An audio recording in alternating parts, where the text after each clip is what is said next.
Bonjour, je suis Lia, je suis la musicothérapeute pour la Fondation Papillon et je suis aussi autiste.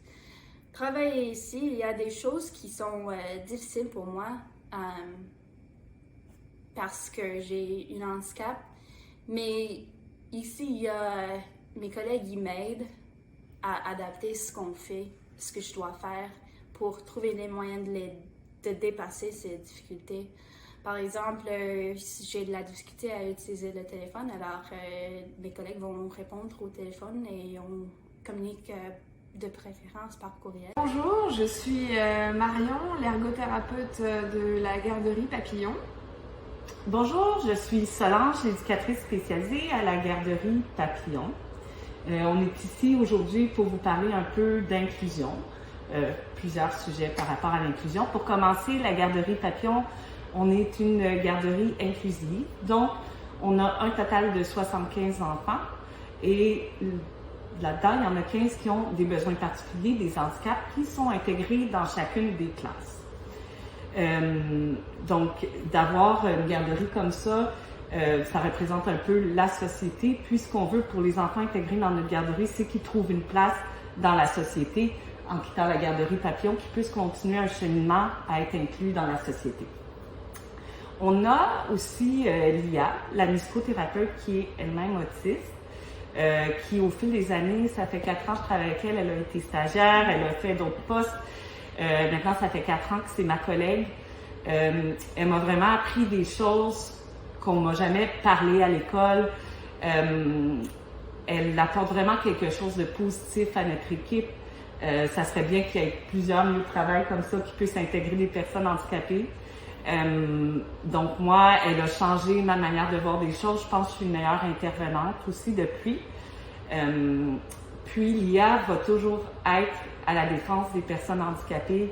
Elle les comprend, elle a un vécu que nous, on ne peut pas comprendre, de choses plutôt négatives, mais elle essaie de tout son possible que les enfants intégrés à la garderie Papillon ne vivent pas ça.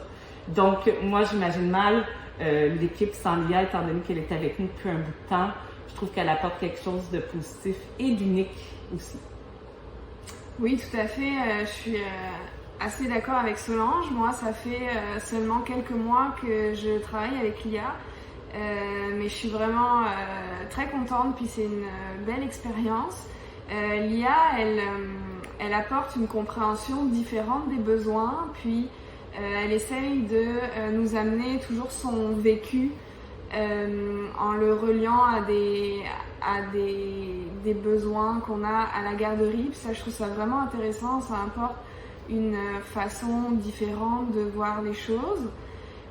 Aussi, je trouve que l'IA, c'est une excellente ressource en fait pour les parents parce qu'elle peut justement discuter de son vécu avec les parents, puis elle peut aussi leur apporter des idées ou des ressources pour leurs enfants. Donc je trouve que c'est une très belle ressource dans notre équipe. Du côté de les enfants, je trouve que les combinaisons de musique puis d'être une personne autiste, ça aide vraiment parce que la musique peut dépasser les domaines difficiles pour les enfants qui sont plus difficiles pour les enfants pour leur aider à atteindre leur plein potentiel.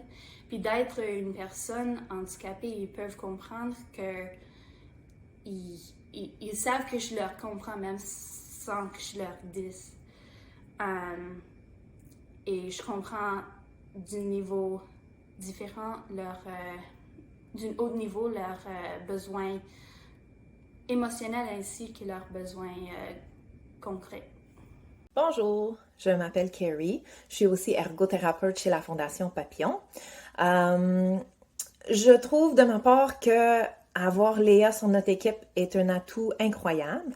Je pense qu'elle nous incite à mieux réfléchir à nos objectifs lorsqu'on travaille avec des enfants ayant des besoins particuliers.